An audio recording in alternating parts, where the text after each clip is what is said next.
काल या देशाचे गृहमंत्री अमित शहा हे जालना येथे सभेसाठी येत असताना लोकसभा निवडणुकीच्या माध्यमातून त्यांची सभा होती आणि त्या सभेसाठी मी सय्यद अझहर एक सर्वसामान्य नवयुवक म्हणून त्यांना प्रश्न विचारण्यासाठी तिथे जात असताना पोलीस प्रशासनाच्या दबावामुळे या पोलीस प्रशासनाचा दबाव आणून मला काल दिवसभर पोलीस ठाण्यामध्ये दाबून ठेवण्यात आलं। या देशामध्ये स्वातंत्र्य आहे का? या देशामध्ये संविधान आहे। या संविधानाने आम्ही याला अधिकार दिलेला आहे प्रत्येकाला प्रश्न विचारण्याचा, प्रत्येकांना लोकप्रतिनिधींना आम्ही सर्वसामान्य माध्यमातून सभेमध्ये जाहीरपणे उभं राहण्याचा अधिकार आम्हाला भारतीय संविधानाने दिलेला आहे। या देशामध्ये छत्रपती शिवाजी महाराजांचा हा महाराष्ट्र आहे, डॉक्टर बाबासाहेब आंबेडकरांची घटना या महाराष्ट्रामध्ये आहे, या देशाला आहे आणि याच पद्धतीने आम्हाला आमचे अधिकार दाबण्याचा प्रयत्न करत आहेत।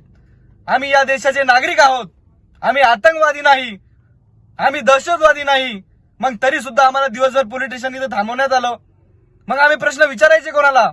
या बेरोजगारीचे मुद्दे विचारायचे कोणाला? जाती धर्माच्या नावावर जर राजकारण होत आहे तर आम्ही यांना मुद्दे कोणाला विचारायचे? नवयुवकांचे बेरोजगारांचे प्रश्न आम्ही कोणाला विचारायचे? सीए एनआरसी वर आम्ही कोणाला प्रश्न विचारायचे? ट्रिपल तलाक सारखे कायदे केले आहे ते आमच्या शरीयतच्या विरोधात आहे, आम्ही प्रश्न विचारायचे कोणाला? जर आम्हाला प्रश्न विचारायचा अधिकार नाही तर आम्ही संविधानाला मानत नाही याचा अर्थ या भाजपवाल्यांचा होतो।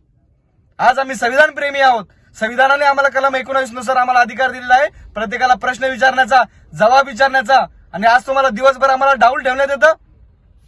ही हुकुमशाही, ही तानाशाही आम्ही सहन करणार नाही। आता परत एकदा आम्ही बंड पुकारणार आहोत आणि बंडाच्या माध्यमातून आमचं हे युद्ध हे चालूच राहील आणि या स्वराज्यामध्ये लढ्यासाठी आम्हाला छत्रपती शिवाजी महाराज असतील, डॉक्टर बाबासाहेब आंबेडकर असतील, यांच्या सर्वांच्या माध्यमातून हे युद्ध लढावं लागणार आहे।